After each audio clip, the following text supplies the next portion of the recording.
right, Chaz, March 27th, 2026. Welcome back to the show. Grit, number 365. Here we are, 365. David Lee Scales is a good number for the kind of work we do. Really is. Never ending. All year long. Pure pleasure all year long. Well, look, it's been confirmed. More Curren Parrot sightings across the internet and in person. Does the parrot have a name? I'm sure it does. I don't know it yet. How have we not gotten? What do you think Tom Curren named his parrot? Do you think he went for a classic, like Polly? I think his wife named the parrot, probably. If you had a parrot, what would you... Tom and the parrot are such a fine figure. Just look at those sunglasses, too. Like, did he pick those up at a gas station? What was the book? I mean, for sure he did. I don't have my glasses on myself, but are those like kind of what? Like, those look like his wife's sunglasses, to be clear. Again, I think she's involved in all of it. Yeah. For listeners who are not watching the YouTube, they're like alien eyes. Yeah. That's kind of what they look like. He looks almost like an alien, which I think now makes a lot of sense. I think that what the market is ripe for right now is we haven't had a like book/film. Like, remember Marley and Me or whatever? Yeah. Like story about a dude and his dog, I guess, typically traveling around. But I feel these used to be common, right? Like the man and pet, usually dog. But I could go on a full read a book and then watch a movie about Tom and his parrot. 100%. Yep. Yes, these used to be once a year. There would be something that came out about the animal and the pet and the owner. But inevitably the animal gets cancer or something in those films. So that would be an unfortunate end for Polly here. I don't think so, though, because thankfully, dogs at best live like, 12, 15 years at best. I think, don't parrots live like 50 years? They do, yeah. I remember, I don't know about parrots, but my aunt had a couple of cockatiels, those little smaller versions, and those things were like 22, 23 years old. Yeah. I mean, so I guess we could fully, with Tom and Polly, The Adventures of Tom and Polly, we could totally flip the script and Tom can die. And then Polly has to just go on and be bummed. What an unfortunate, even worse turn of events, actually. We're all going to suffer in that scenario. I don't like it. Speaking of animals that live a long time, I just read yesterday, there's some woman somewhere inland who is like on a mission to save hermit crabs. You know how you can get hermit crabs at the pet store for the kid? At the whatever county fair, like they paint their shells and da-da-da-da-da. Do you know how long one of those things lives? I have no idea. 50 years. What? Yeah, and so this woman's like, people buy these things as like knick-knacky and then just, get bored of them and who knows where they go. Assuming, I think, that, they're just little crabs, don't live very long. 50 years. 50 okay, I got a trivia question for you based on our past appreciation for Eastbound and Down. Yes. Do you remember what Stevie Janowski's hermit crab's name was? I think he got it. Like, he married the girl in Mexico. Yeah. And then it was season 3, and they had this little hermit crab for maybe her kid. Do you remember what the name was? No. Spurgeon. I never thought I'd be in Myrtle Beach. And the only reason I remember that is because he goes, with a name like Spurgeon, he gets laid.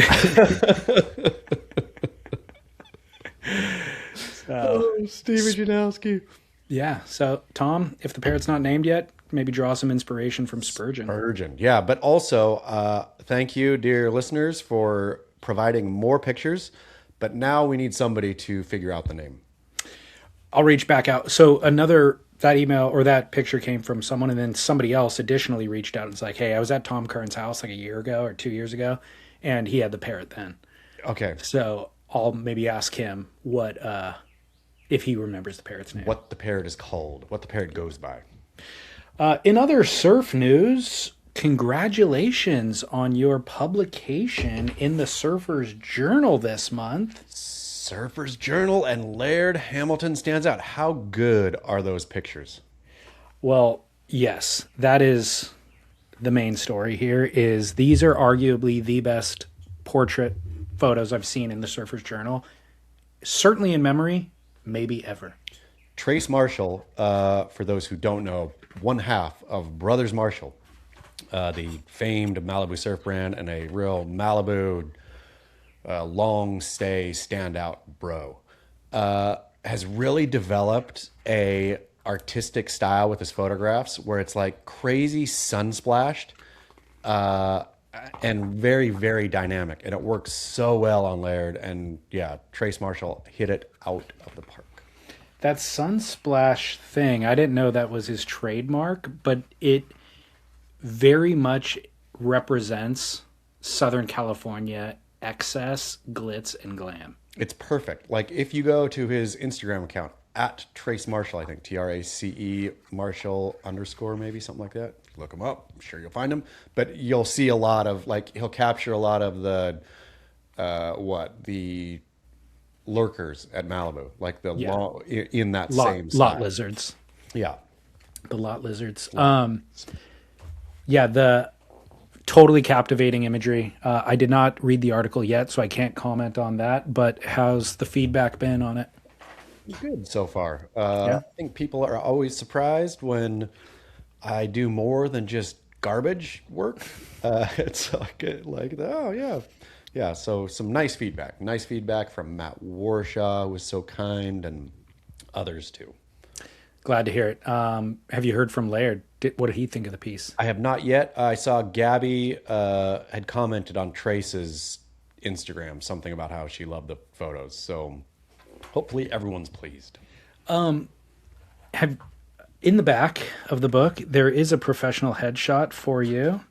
When did you have that shot? It's not actually. It is very funny. Does it say the who's the photographer? Oh wow, what's his name? No, it doesn't say the photographer's name. Dang it, it's in there somewhere, I'm sure. But it was the sliding sideways. Owen Tozer. Okay. Owen Tozer. Do you know Looking Sideways? Looking Sideways podcast. So I was on that, and this was during COVID, and Owen Tozer was doing Zoom portraits. And way. It was on Zoom, and but he had a fancy camera setup, but that's me on Zoom. That looks actually way better than anything I've ever seen from Zoom. Yeah, it's pretty cool. He did a like cool kind of flourish with it. So that's the start of using the old. I don't get headshots. I don't get photos taken. I've been using the same one for like 15 years, and I realized this is just dishonest at this point. This is like no longer a representation of me. So at least that one is COVID years, which is what, I guess still 6 years, something. Yeah, that's the problem with time flying. Because I don't mean to be dishonest, but it is totally a misrepresentation. Like I'm basically catfishing at this point with the headshot I'm using. But I mean, completely. Somebody called me out on it and thought it was due vanity. And then that made me feel real bad. I was like, no, this is due pure laziness. And I guess due a lack of vanity. Like I'm not around, that's true. Getting my photo taken very much. Like I went to the one time a year, which I suppose I should have or could have drawn from one of those. The one time a year I do get my photo taken wonderfully, and I look forward to it, is at the Florida Surf Film Festival. That's true. Okay. So this is funny because I hadn't even thought of that. But when you said Gabby commented on Laird, she liked the photos, I was like, yeah, that is nice actually to have professional photos and also artistic photos. This isn't like go to a photo studio, but like artistic photos, but really professionally done, creatively done, that really represent your spouse. Yes. Like that's something I would like to have of my spouse. And then I was going to ask you, when was the last time you had like professional photos shot of you? So that's how we ended up on that conversation. But the Florida Surf Film Festival is the only time that I do.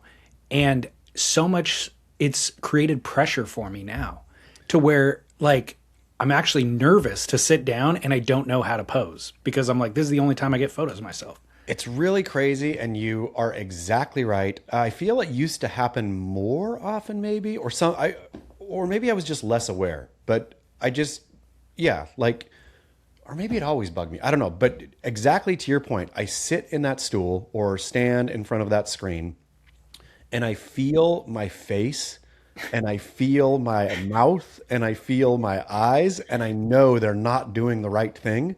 I know. And I cannot will them to do the right thing. I know I'm going to see that picture at the end and I'm going to be like, why was I doing that? Like, what was I doing? What was I thinking?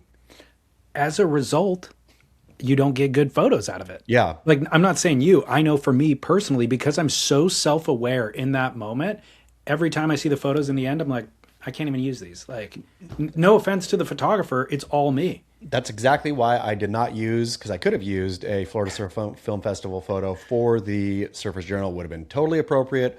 Would have been but they've gotten worse every year too. It's like now the pressure is on so much that I just crack right away. Like I feel the first year I took them, they were fine enough. They're what they were.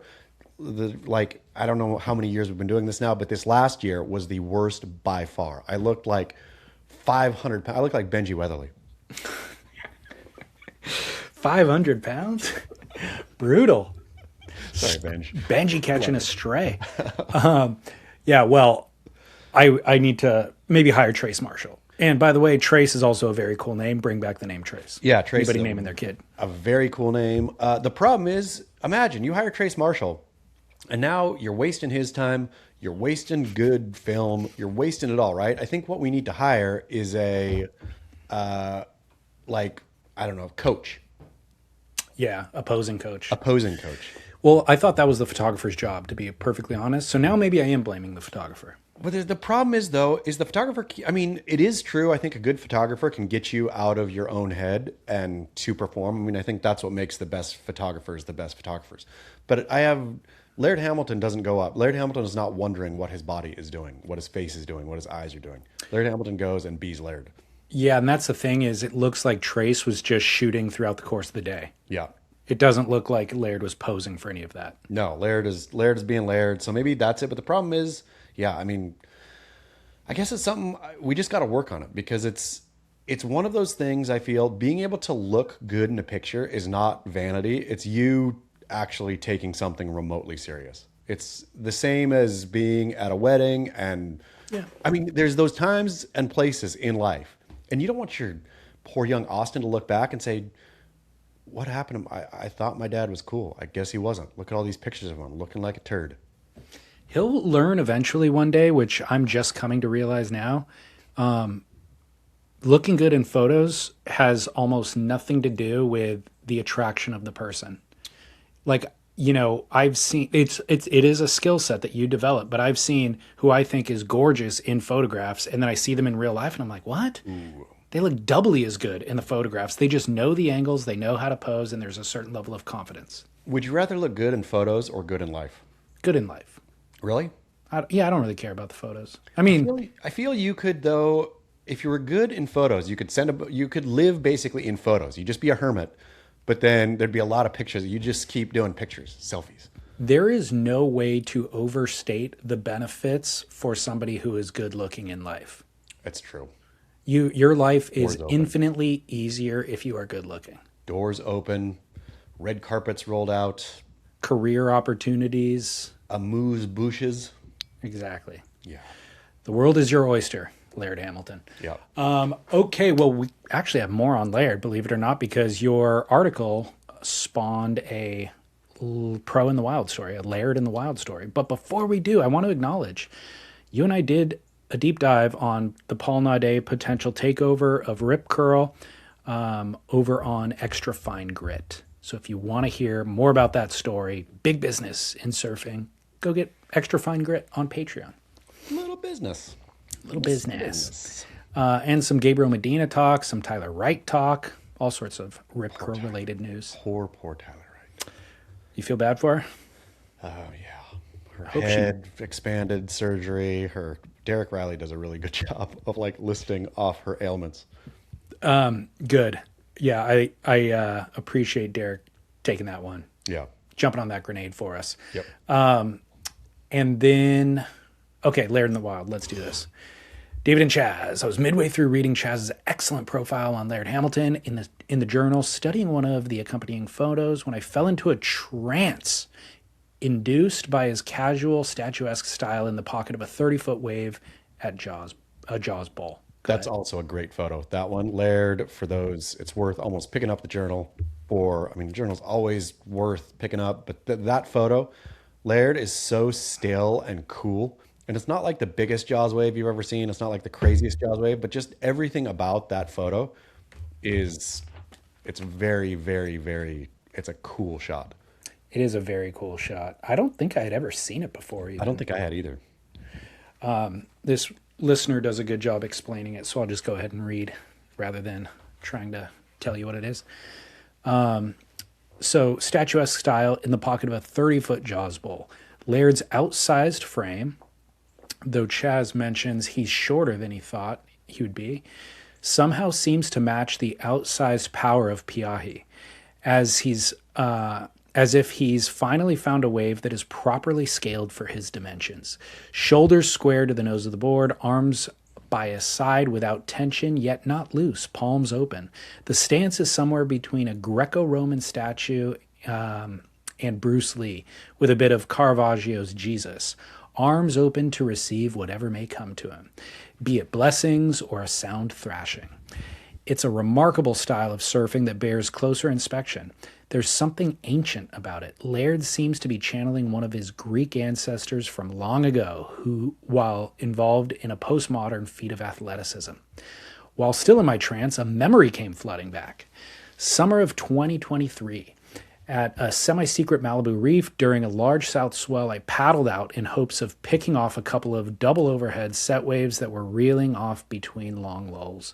The sun was shining bright and hot, and the water was cold and clear, and the crowd was surprisingly light for a summer weekend. I took up position on the shoulder, hoping to catch one swinging wide of the pack. Sitting on my board, taking in the scene, a strange apparition appeared out of the corner of my eye. I glanced over to see none other than Laird Hamilton stroking out on a stand-up paddle foil board. What the F? I thought to myself, what a Barney. He somehow combined the two kookiest things in surfing into one peak display of ridiculousness. I have to admit, I had been unknowingly brainwashed by Big Surf through the late 90s and early 2000s as I came of age, and have spent the last 20 years untangling myself from the notion that if it's not being done by Rob or Kelly on a chippy thruster, then it's not surfing. And Laird, I was subtly influenced to believe, was the most egregious violator of this unspoken code. He had thus been rightfully excommunicated from our community. Seeing him drift on something that looked like a remnant from the set of Waterworld only confirmed my beliefs. Not 10 minutes later, a set came pouring in. This one must have been bigger than the last, as the entire swell, or the entire pack, went scrambling for the outside. We were all out of position. Well, almost all of us. I took the first two on the head, then surfaced to see one Laird Hamilton standing tall in full trim on a bomb. I was awestruck by the majestic figure cutting across the double overhead emerald wall.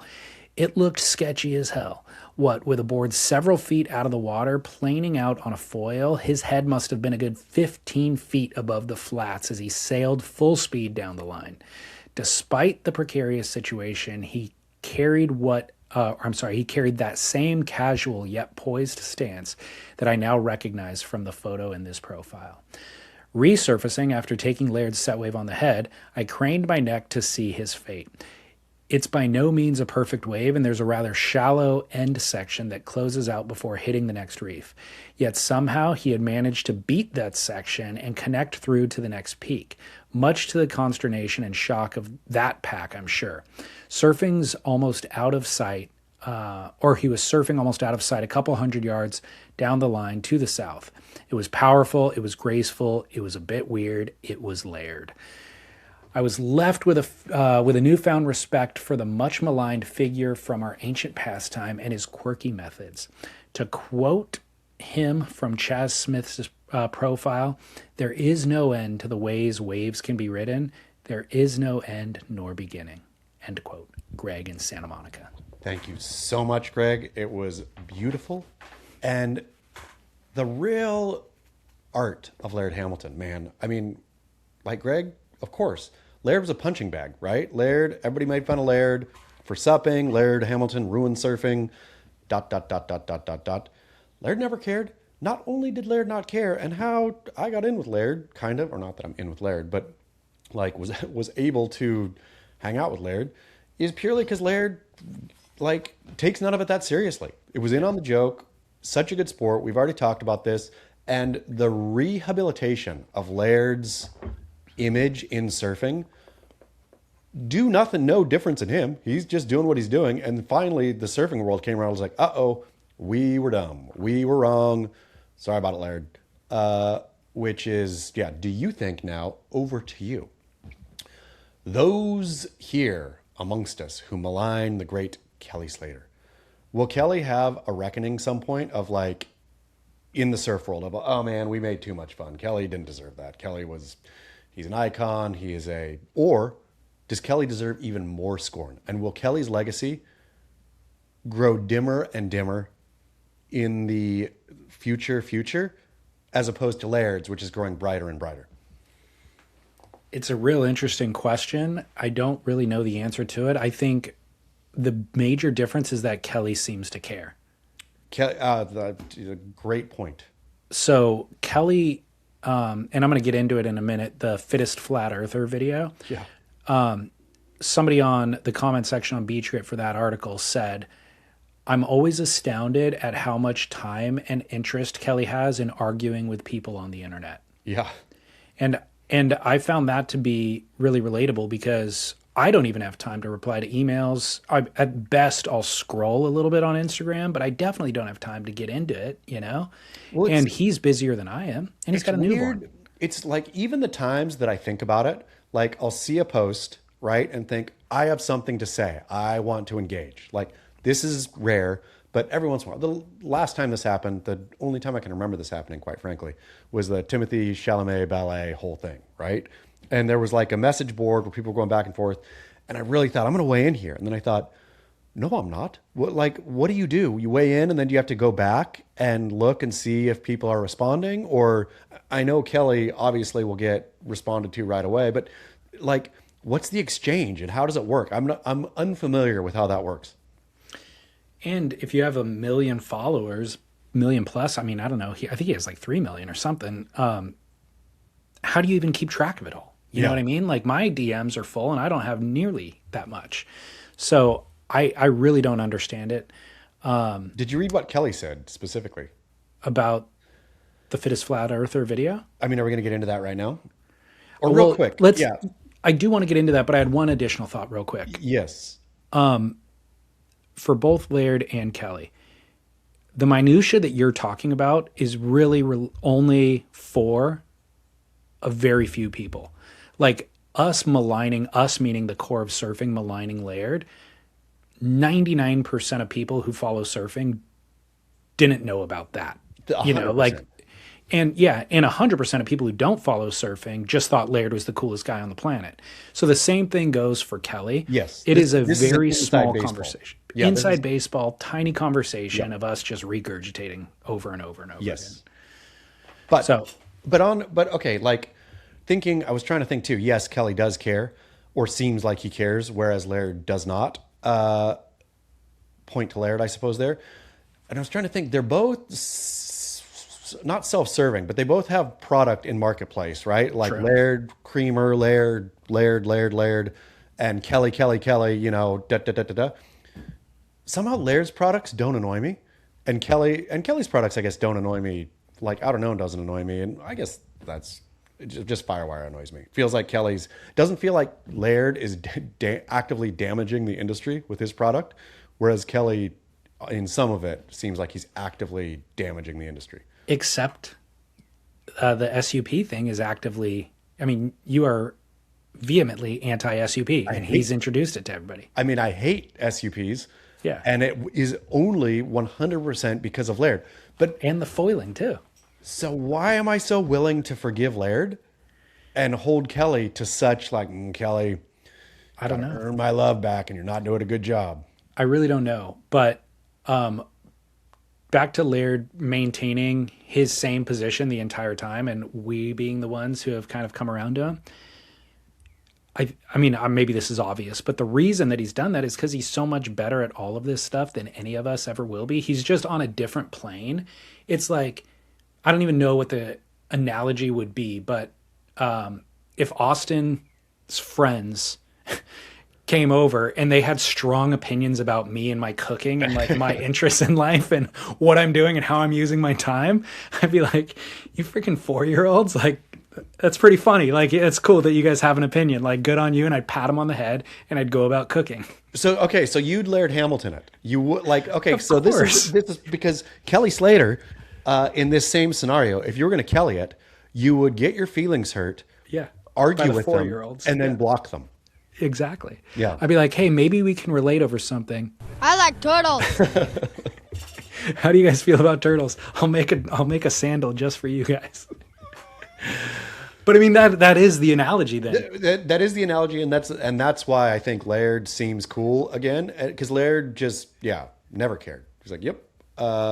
Kelly seems uncool, more and more uncool the more he cares, and the older he gets, the more he's caring. Yes. And that is the weird part. And Yeah.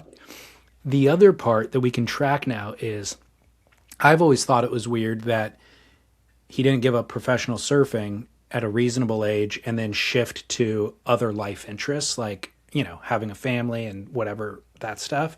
And now he has shifted to that stuff, but he is still dabbling in the online fodder, So I'm like, I don't know. When do you grow out of that? I just thought he hasn't really shifted. Look, he just did, Stab in the Dark, and I would imagine we're going to see Kelly like weirdly in the booth a lot at where he shouldn't be at CT. Not that Kelly's bad in the booth, but I mean, I think Kelly is going to have a really impossible time extricating himself from professional surfing, and a lot of that is still going to be found in message boards disagreeing. So let's talk John Florence, because he is different. It's a different thing entirely, where he seems to be completely doesn't care about any conversation happening, regardless whether it's about him or not. Just doesn't care about anything that's happening in surfing as a whole. He's just fully focused on his own trip. Yeah. Okay. So what's the difference between a John and a Laird? I guess John is Laird went off and went full experimental jazz, right? I asked Laird when I was up with him, I can't remember if we talked about it on the pod, but when was the last time he surfed a thruster? And it was a while back, right? Like, it just doesn't interest him anymore. The foiling is what interests him. That's what, and you hear this or I've heard this before with foilers, right? With people who have adopted the foil lifestyle, they're like, just really, it's just hard to get the excitement up for surfing once you go foiling. But I feel John is still a traditional surfer. Yeah, John's still playing in the space that we're all familiar with. Yeah. Because even before Laird gave up the thruster, he was riding waves that were just so not relatable to any of us. Completely. John's doing something that is still within our kind of realm of understanding. It's still the same sport, basically. Yes. Laird was not doing the same sport anymore. Yeah. So, anyways, all interesting. Let's talk Kelly's the Fittest Flat Earther, who, this is an Instagram account. I'll pull up a video. I'm not going to play the audio just because go watch it on your own time, and it's like 15 minutes long, I think. It's the same guy who brought us Jeffrey Epstein, Jack Johnson, correct? Well, yes, we brought it to him, and then We brought it to him, but he made it go viral. Yes. So this guy, I've now watched a few of his videos, and I cannot tell if he is serious or if he's just putting us all on. Sure. Because he plays the role of being dead serious, and he's trying to convince us of these things that, and it's not just him saying that Jeffrey Epstein looks like, or Jack Johnson looks like Jeffrey Epstein, which we said. He's saying they're the same person. Yeah. He's saying that and then he takes like historical figures who have long been dead and finding their doppelganger who's alive and saying that they're a fallen angel. And I'm also a bit confused still on the Kelly Slater video, Did you watch it and listen to the whole thing, by the way? I watched a little bit of it and then, did not get further than that. So I'm still confused about, is he saying, he seems to be saying that RFK Jr. and Kelly Slater are the same person, that are coexisting on the planet together somehow, Okay. which is insane. I mean, it's all insane, but Yeah, but again, is this like deep cut comedy where he's not going to let you see that he's joking, or does he actually believe it? Which it doesn't. We'll never know. So, what is your take? his face. It's rude to judge somebody by their face. A book by their cover. Its cover. But his face looks like he's not believing what he's saying. Okay. Right? He looks like too kind of normal guy. He's seems to be intelligent. Yeah. And so that also makes me think he doesn't believe, like, you're too intelligent to believe the things that you're saying, basically. I mean, look at his face though. Yeah, I know, you're right. Like he's got kind of like a little bit of a smirk going on where it's jokey, but it doesn't matter either way. Like whether he's serious or not is immaterial. It's fascinating. I mean, love he's got the interesting part is the reach, right? I mean, how many followers does he have? a lot, Yeah. hundreds of thousands. Yeah. People love it. Yeah. I watched the whole thing, captivated the whole time, because he connects all these dots between biblical verses. The theory of fallen angels, I was not even aware of. I kind of gleaned what it means just from listening to him talk. But it's, he's pulling biblical verses and then connecting the fact that people's names are related, like Robert Kelly Slater and Robert Kennedy. So they're both named Robert, and that's an indicator that they're the same person. And, but I'm like, there are coincidences. Like if you dig deep enough into Kelly's history and RFK's history, you'll be able to find stuff that's relatable or that's related, that are just happen to be coincidences. If you have 1,000 data points, you'll find 5. He's focusing on the 5 and saying that they're meaningful. Sure. But anyways, Kelly started arguing with him too.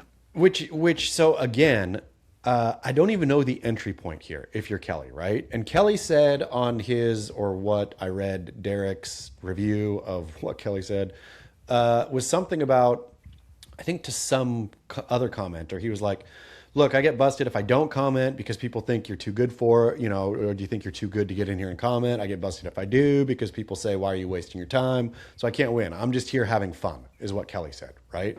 More or less. Yeah, exactly. Which again... Oh, right. And he thinks Mel Gibson is the same person too. Kelly, Mel Gibson, and RFK are all the same people that coexist. Okay, so again, though, back to the psyche of Kelly Slater. How is that fun to you? Like, you're clearly... There's no way to argue this. It's not like... I feel Kelly enters arguments thinking he's going to convince somebody of his position. And without realizing, we all live now, especially in social media, in a post-convincing anybody of anything world, right? Yeah. Like, nobody is getting into comment sections, reading a comment that somebody says, it's like, you know what? Didn't consider that. You're right. Right. Or very rarely. No. And it feels like Kelly's always trying to do that. And to be serious about being called the same person as Mel Gibson and RFK Jr., it seems like a wild leap of why are you doing that? Why do you even open the door to that? Right. This would be me arguing with Austin's friends who don't like my cooking. Yeah. I mean, worse though. It'd be like Worse, yeah. You arguing with Austin's friends who think you're Santa Claus.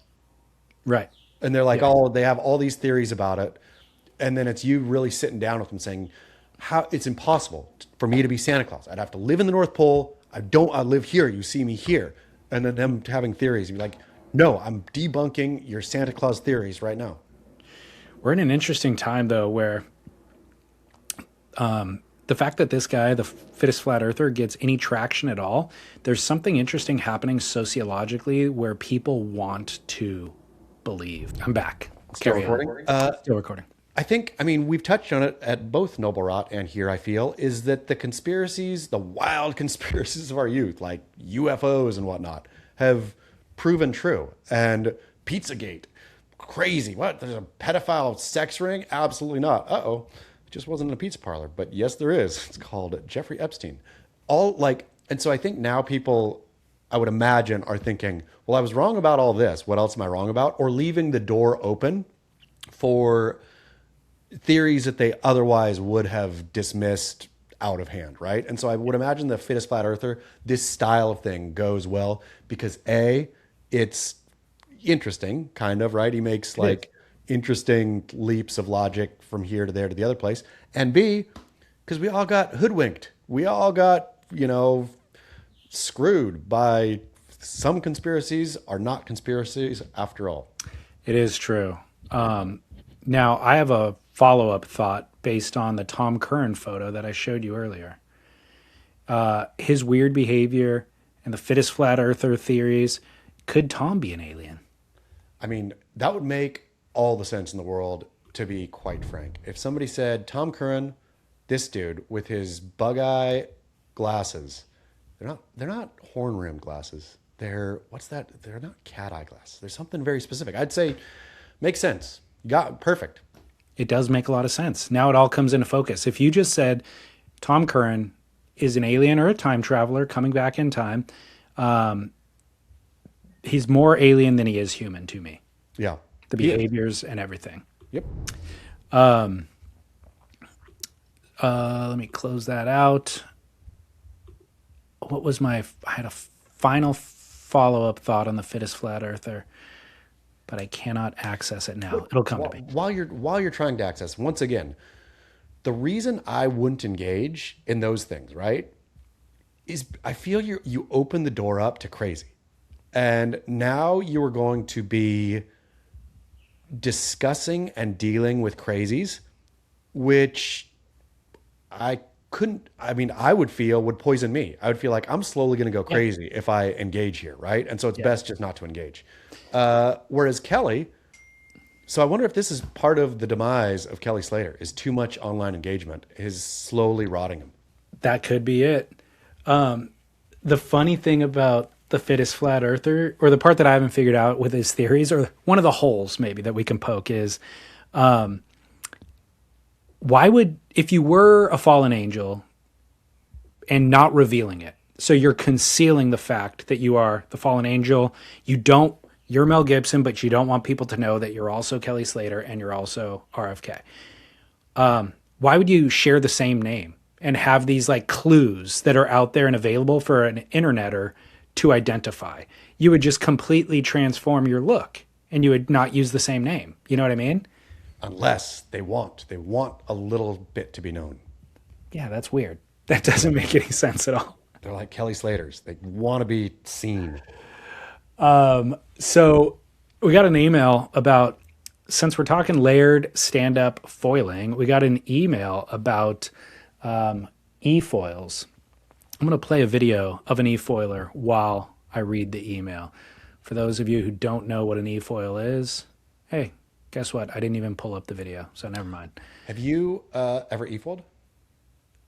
I have actually e-foiled. I have too. It was part of went to a foiling camp to learn how to actual surf foil, and the first phase of that foiling camp is e-foiling. Once you learn how to e-foil, then you can do the you're a lot more likely to be able to be used to the feeling of that lift and then riding it on a wave. Anyways, this email came through and he said, Dear Grit, I'm kind of a kook, surf airplane wings on waist-high waves, but I've been noticing e-powered foils in the lineup lately. First, it was just foils ridden by known surfers. Now it's e-foils ridden by, I presume, rich tech bros. Am I the only one who's seeing this? And why do you need a motor when there's a perfectly good wave there to provide the local motion? E-foils in flat water? Okay, that's fine. But e-foiling when there's waves? What the heck? BS from Northern Central California. Yes, that is an absolute abomination, I feel. I've e-foiled as well on a lake. I e-foiled with Travis Rice on Travis Rice's e-foil on a lake and thought, this is pretty fun. It's not like I would want to do it every day, but if it's there, that was a good time. I would imagine in the lineup, from what I can tell, and you can speak to this, David Lee Scales, it does take skill and time and whatnot to learn actually how to catch a wave on a foil. Yeah. And so the e-foil is a perfect way to get used to the feeling, but you do it in flat water. Yeah, exactly. But what I'm saying is Rich Tech Bro is being just dumb and lazy. And like, because I would imagine the E part of the foil would completely destroy the wave gliding feeling you're going to get, right? Totally. Yeah, Because you're going to be going either faster, the pace is going to be different. So all you're going to be feeling is your own, electric motoring. Why do you need to be on a wave at all at that point? 100%. Well, goes without saying, don't do it. This is our PSA here. Don't do it. Don't foil in the lineup with other surfers, and definitely don't e-foil anywhere near anybody. And if you see one in the lineup, call them out. Say, point them to the shore. Exactly. Rally support. Yeah, absolutely. When you said it's fun for a little bit. Yeah, it's fun. It's kind of like with jet skis. It's fun. Like if you're 4th of July on a lake and you do it for an hour or two, it's fun. But like buying jet skis and making it a part of your life is not fun. No, I would never, ever, ever buy an e-foil and then go out onto the various bays and lakes and whatnot, because I don't know what you're supposed to do. It's like, I feel, and maybe it's just the fact that you have a trigger in your hand, a like controller trigger thing, but it feels to me like racing in what am I talking about here? The little cars with the RC car. Yeah, RC cars. Where as a kid, I would get an RC car. I'd really want one so bad. And every once in a while, I'd get one for Christmas, right? I'd be like, yes. And I'd go to the park, and you're like, what do you do after, like, you go off a few jumps, you do some donuts, go off another jump. Like, yeah, RC car I would lose interest in 10 to 15 minutes. That is the same exact the way I felt with e-foiling. Hey, looks fun. E-foiling is the e-bike of the water. At least e-bike though takes you somewhere. Yes, that's true. Like e-foiling doesn't take you anywhere. You just go around. But in the way that it is a scourge. Yeah. It's absolutely a scourge. The thing that the RC cars, I had the same exact experience as you, and the way that you kind of maintain interest for more than 15 minutes is you get the better RC car. So eventually I leveled up to the one that my dad and I had to like build. Yeah. And that was like, okay, well, now that you got this fancy professional RC car, you have to go to a professional track and race it. Oh, that'd be kind of fun, I guess. And so that extends it from 15 minutes to 30 minutes. And then you're at the track, and after the 30 minutes, you kind of look around, and there's like a bunch of full-grown males who are doing this like as their personality and lifestyle. And you're like, wow, I completely don't want to end up like you, so I think I'm going to pack it in.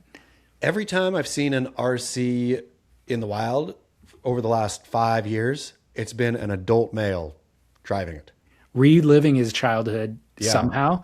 But it's not the park. But it's crazy because, like you said, it gets boring real quick. Yeah. So how do these people do this as part of their personality? There's a dude, I haven't seen him in a while, at the local park here, who had RC airplanes. And so he was like out there in the baseball field flying his RC airplane. And I'm like, so you do a loop-de-loop. I mean, it's the same as the car. You do your tricks, and then what are you doing? It's actually not as fun as a car because the car can do jumps. Yeah. Jumps are better than loop-de-loops. Way better. Yeah. All right, well, moving on. I bet Tom Curren races RC cars. I bet he has one big enough for his Parrot to ride. I bet he has a boat. He has RC boats. Oh, he so does. Speaking of style, email came through and it said, hey, Chaz and David, been chewing on this for a while and I figured it might be more your speed than anyone else's. I like that. It's a short piece on how modern stretch fabrics may have quietly pushed surfing towards athleticism over style, and whether something just got lost in the shift. Basically, restriction creates style. Would love to hear your thoughts, or if it sparks anything worth talking about on the podcast. Did you get this email too? No. Okay. So, with all the innovation in modern surf tech, it's worth asking, what got sacrificed along the way? It's easy to see that stretch has given what stretch has given the modern surfer: speed, range, recovery, progression, but at what cost? Think back to the 90s and the early 2000s as Sterling Spencer has so beautifully reintroduced in the Xenosphere. Short, stiff Kelly Slater, launching those athletic little legs into heavy lips and somehow sticking every landing. That bastard. Then Aki's strength, Machado's beauty, Dorian's raw gusto, all of it contained inside that concrete shell wrapped around their legs. Heavy fabrics made you feel protected behind your shield. You feared no lip. Today's stretch encourages the athlete. No world champ is ripping cigs in the car park anymore, and somehow style has disappeared with the smoke. But we have progression. Well, good for you. What exactly are we judging at a surf comp now? The best surfing or most athletic surfing? Because best, quote unquote, used to mean something. And once you admit the absurdity of trying to judge surfing at all, trying to score artwork with a sporting mindset, you realize there may never be a right answer. But one thing does feel clear: stretch helped the athlete emerge. So double back. Think about your favorite style lords, old or new. What are they wearing? Rigid, non-stretch fabrics, because restriction creates style. It's split into two holy comps: super suede and long, or satin and short.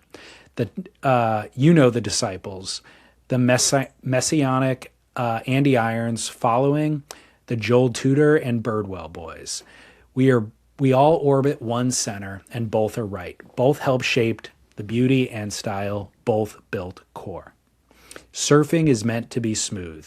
There's beauty in limiting the board with lower tech foils and limiting the body with lower tech fabrics, in connecting more directly to the wave instead of overpowering it with athleticism. That's the X factor surfing has over every other activity. The core understands this. You want better style? Slow your stuff down, low tech your life, ride smooth, work. Jake. Jake, poetry. Couldn't agree more.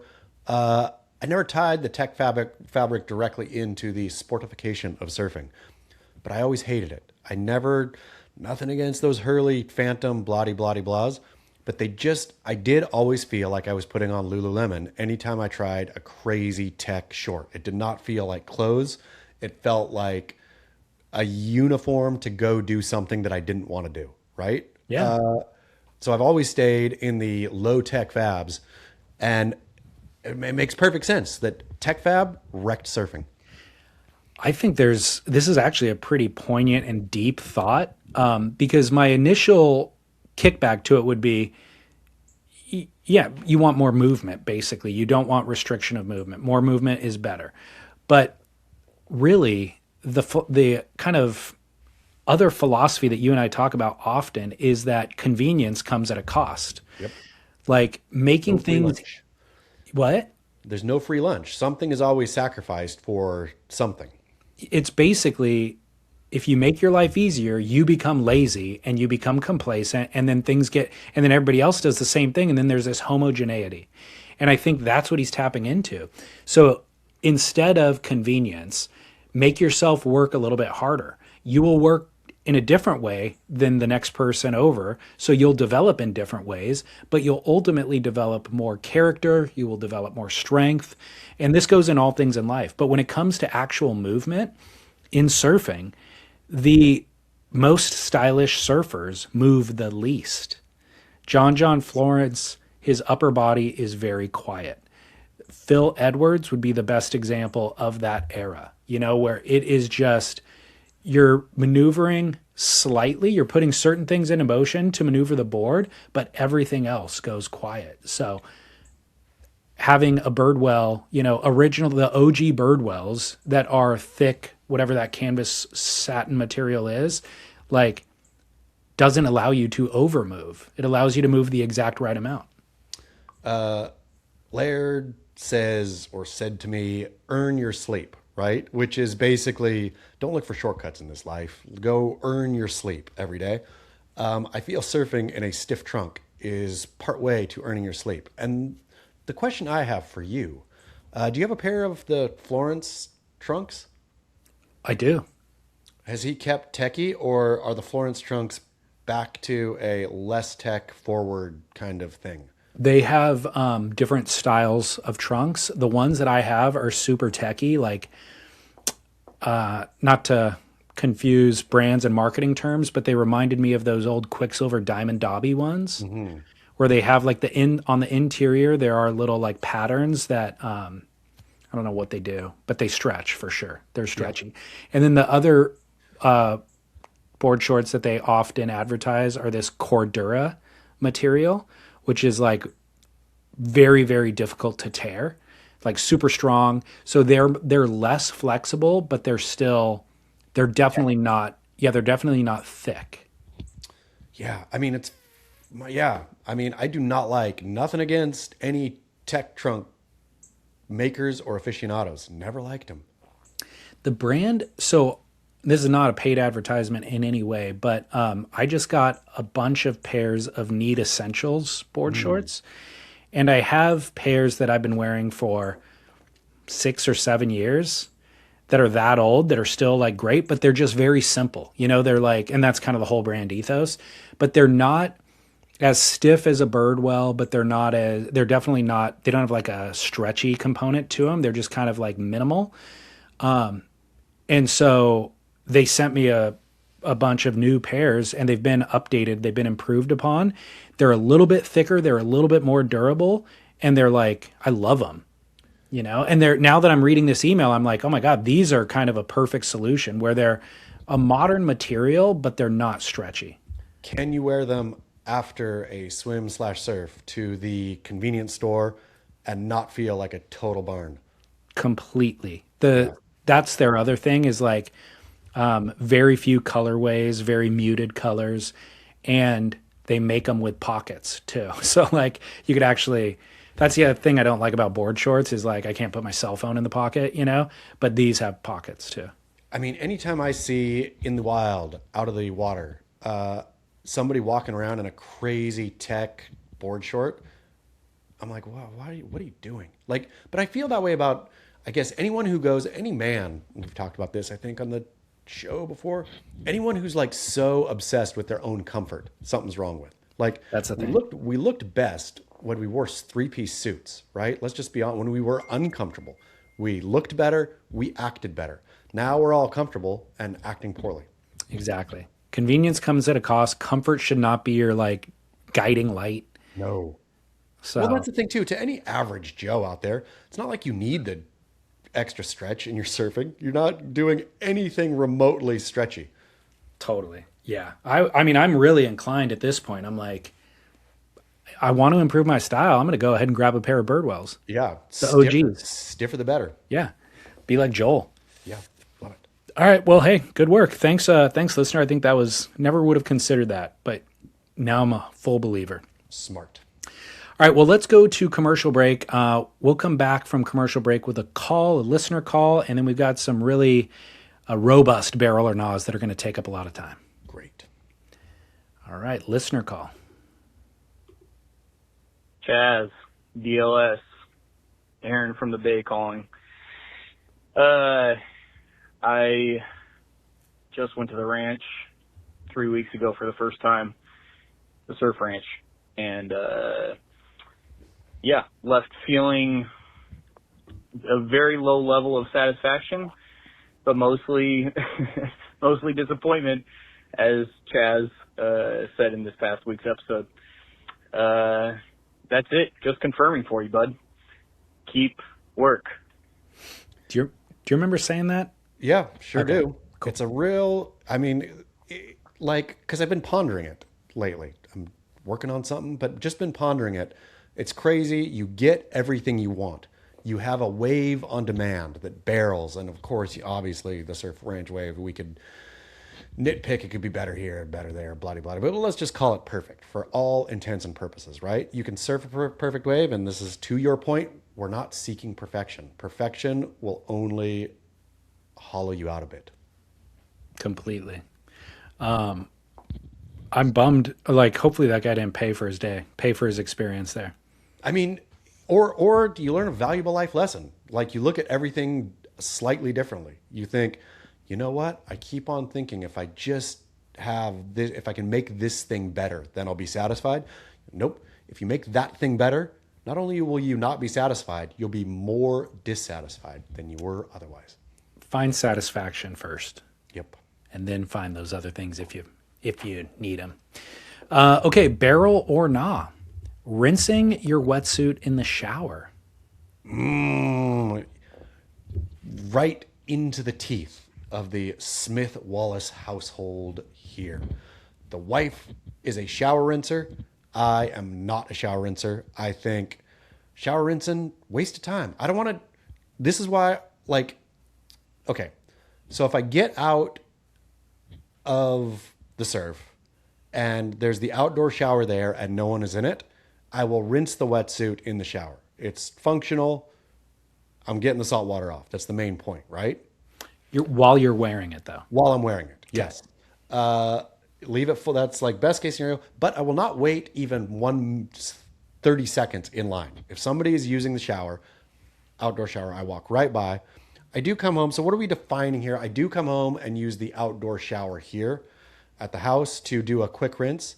But unlike the wife goes up and then takes a shower. I don't want to take a shower after a surf. I want to be salty. Well, so we're not, when you said we need to define here, we're talking specifically about an indoor shower. Okay, yeah, definitely not. So outdoor shower is reserved for the super well-to-do or the super poor-to-do. Yes. Nobody in between has an outdoor shower. Yes. So indoor shower, rinsing out the wetsuit. It sounds to me like you're not rinsing out your wetsuit. You're rinsing it out while you're wearing it, but you're not giving it a thorough internal rinse after. So I come home if the outdoor shower is taken. I come home and we do have an outdoor shower, not like a designated one. It's just it's a designated outdoor shower, I guess, but it's just in the walkway, right? It's not a fancy walled off thing or anything. So by this point, if I'm home, then wetsuit's down to the waist. I go in, I kind of pull it up a little bit, go loo, loo, loo, loo, loo in the shower. I pull it back down, loo, loo, loo, get it rinsy, and then I take it off. And that's rinsed enough for me.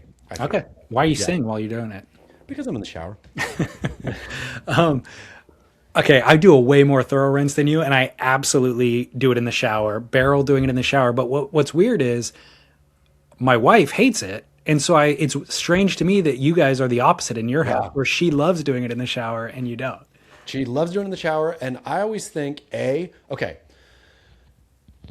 how much life do you think you're giving your wetsuit with a thorough rinse? Tremendous amount. When I have not done it, the seams are the first thing to go. Like the glue in the stitch or in the seam disintegrates quicker. Maybe I'm rocking a really good wetsuit. My Fahrenheit Celsius Fahrenheit. I guarantee they would tell you to rinse it.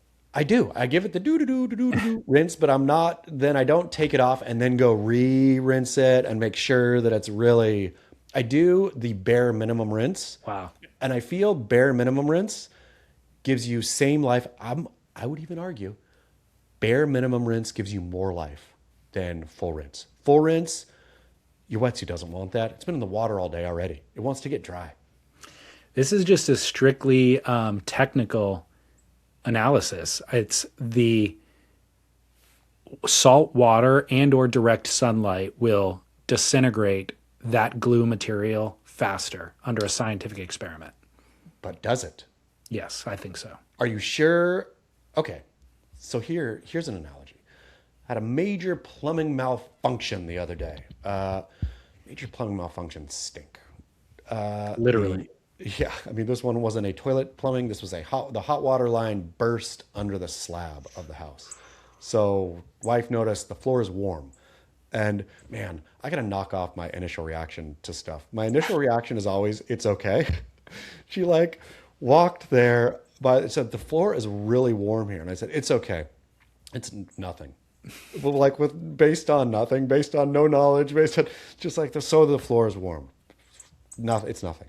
Thankfully, we had a hot water leak under our house. In any case, plumbers come in, they open up the wall, and they look at the pipe, the manifold, where it's like splitting off, and it's just copper pipes, but just calcified all over it. And the guy's like, "Whoa, you had a leak here, also that repaired itself just by calcifying over itself, right?" That's what I feel happens to the wetsuit when you go minor rinse. It gets stronger. We've talked about this a lot on the show. Who's the person who's going to get sick most often? It's the person who eats the healthiest and takes all their vitamins and does the best thing. Who gets sick equally often is the guy who's going to McDonald's every day and da-da-da. The guy who doesn't get sick is the guy who does a little bit of healthy and a little bit of McDonald's. My wetsuit, a little bit of healthy, a little bit of Mickey D's. Okay. Look, there's been a lot of things over the years where I feel absolutely diametrically opposed to you, and then years later realize how wrong I was. This could be one of them. Okay, so you and I need somebody to send us the same wetsuit, and we are going to experiment, like an even experiment. We'll start at the same time. We will surf in that wetsuit the exact same amount. I'll rinse my way, you'll rinse yours. We'll see at the end which wetsuit held up more. It'll be a perfect, 100% accurate scientific experiment. So back to the shower. I do rinse in the shower despite my wife not appreciating it. And the reason she doesn't appreciate it is there always is residual sand left in the shower. Like I'll rinse the thing so thoroughly that there's no more sand in the wetsuit, and then I will continue to shower after the fact. So there's 5 to 8 minutes of running water in the shower, presumably carrying the sand down the drain. And yet, once I get out of the shower, once it dries, there's sand in the shower somehow. The other thing that I don't care about personally, but I know that I would sure get busted for doing this, is there's no way to get from car to shower without tracking puddles through the house. I wrap it. So at the beach, get out of the wetsuit. Okay, you're out of the wetsuit. I'm out. Oh, that's right. You're not out of the wetsuit. Yeah. I'm at the beach, out of the wetsuit.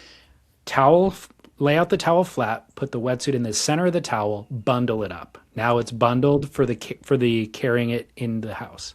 Okay. So you're not leaving the little puddles. No. And then once it's in the shower, completely rinsed, I have a hanger in the shower as well. I hang it and leave it hanging in the shower until it dries. Do you shower every time after you surf Solon's wetsuit? If you're going shower every time. I end up showering throughout later in the day after I surf, but it's not always immediate. I will never, ever, ever surf. I mean, surfing is showering for me. The problem is in the winter when surfing is also showering, except I'm in a wetsuit. And I wonder how offensive I am to people around me who are just smelling neoprene stink. Soaked in pee. Yeah. I mean, so here's the other thing. I've stopped peeing in the wetsuit. I feel that breaks down a wetsuit quicker than anything. You're like just breaking it down on purpose. What if you really have to pee and you're in the middle of a session? I will, but no, but at this point, it used to be Pavlovian to me, right? Yeah. I used to get in the water and have to pee. I've changed that now. Now I get in the water and don't have to pee. So okay. I will not, and anyone will be able to hold it for my 30-minute sessions. Gotcha. You just train yourself to pee before you go. Yes. Old dogs can learn new tricks occasionally. Sure. All right. Well, moving on. We remain divided. Hello, David and Chaz. Barrel or not? Bailing on a group surf trip to score better conditions. I was invited to Central America with about 10 guys for a 5-day surf trip. After I confirmed and paid for the accommodation, it became obvious that our window wasn't favored for swell or wind. But the 5 days prior to that looked like a prime window. This being the one surf trip that I could swing this year, I changed my ticket to the promising earlier week. The forecast was correct, and I ended up scoring super fun waves in great conditions. I left the day that the rest of the crew arrived, and I was fully surfed out. From what I've heard, surf-wise, I made the right call. Now, I still paid for my share of the original accommodation, but it's a minor hit for the quality of surf that I scored. So barrel or not, bailing on the group surf trip just to score better conditions by myself the week prior. Work. Absolute barrel. We've talked a lot about don't mix surfing with your honeymoon, right? Surf is surf, other stuff is other stuff. It applies just as directly to a surf trip. Like, a surf trip is a surf trip. If you want to go hang out with the bros and surf, then fine, do that. But if you want to surf, surf. Don't do a surf trip, right? Like, totally agree. And hang out with your bros in a million other scenarios. yeah. If the goal is to go surfing and then you get down there and it's flat and you're just chilling with your bros for a week, it's a complete waste of the quote surf trip. Exactly. Like, And the bros should know. The bros should have no qualms with it. no qualms. I mean, all's fair in love, war, and surfing, I feel, at the end of the day. Anytime somebody ditches anything because they scored, it's like sin's forgiven, right? Like, if you're supposed to meet your bro and he doesn't show up and you're like, I was waiting for you, man. He's like, oh, man, sorry, I was pumping. Sin's forgiven. And there's nothing, what sin is not absolved by the excuse of I was surfing? None. Yeah. All forgiven. All forgiven. Now, the other thing that I had never even considered is going on a solo surf trip.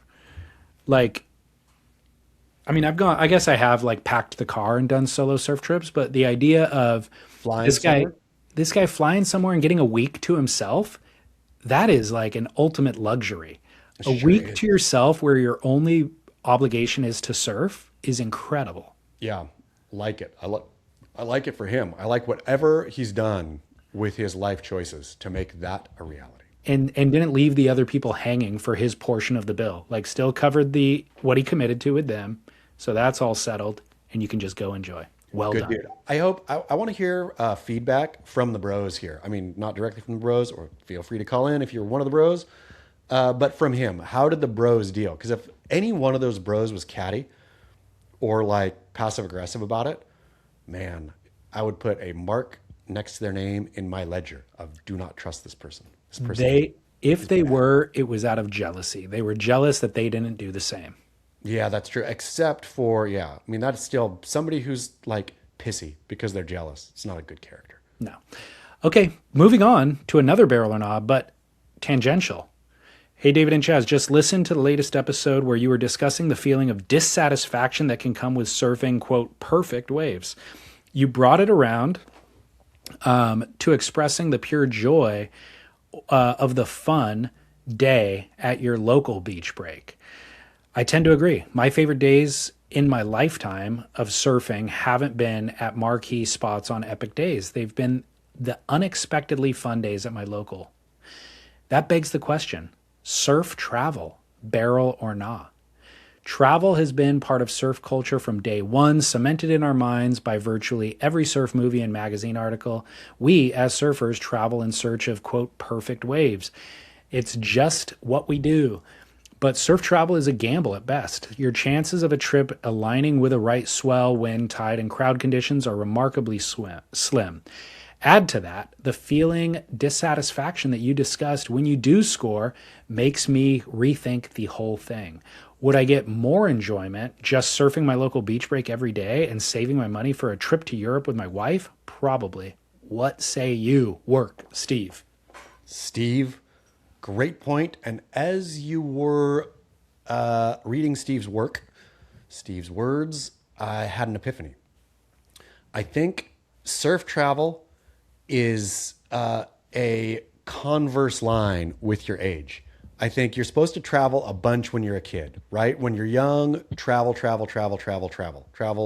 far travel wide, experience different waves, experience different cultures, experience different surf cultures, all of this kind of stuff.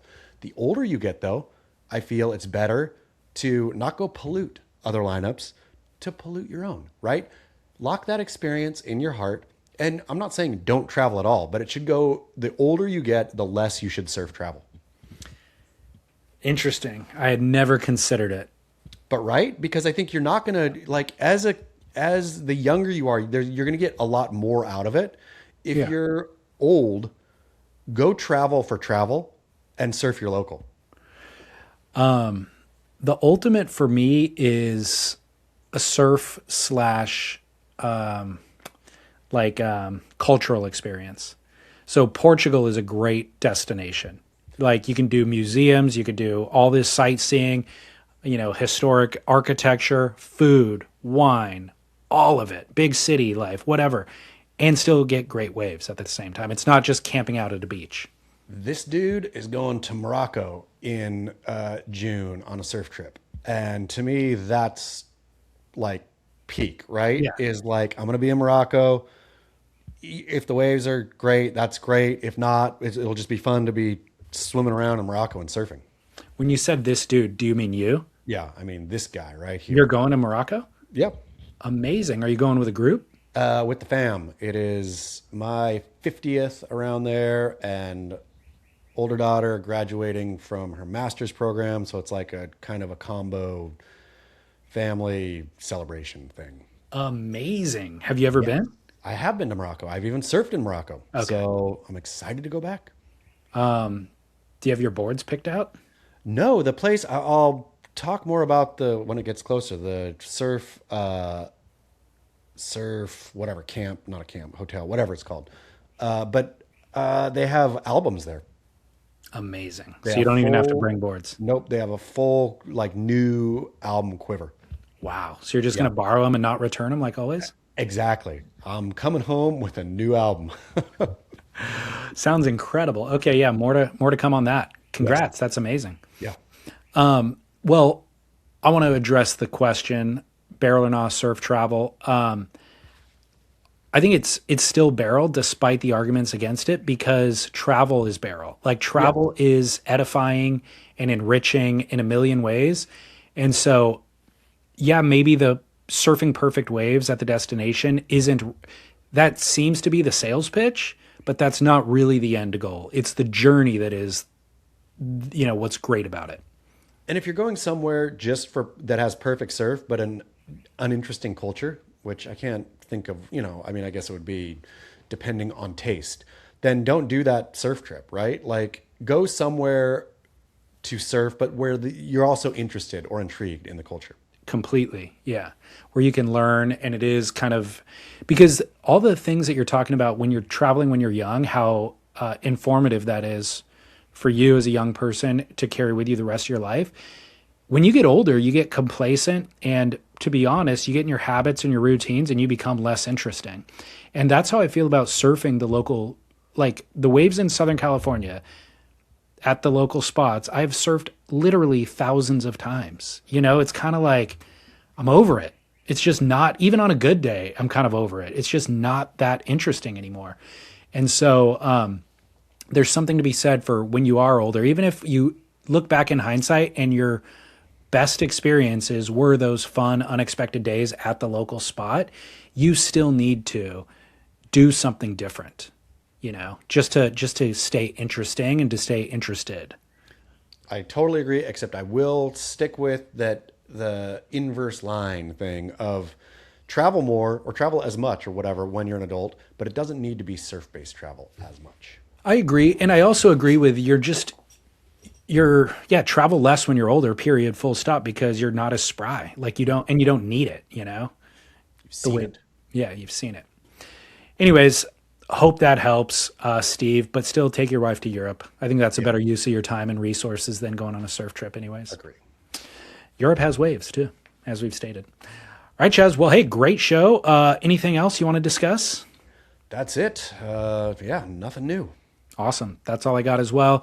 Join us for Noble Rot on Monday, a non-surf show, maybe on Tuesdays now, considering our scheduling. And Extra Fine Grit over on Patreon. We're dropping bonus episodes weekly, about 30 extra minutes a week. So you can get The Grit, this show there, ad-free. And then in addition to it, you get Extra Fine Grit every week for free as well. Fine. I mean, not for free, but ad-free. That's what I meant to say. All right. Until next week. Keep work.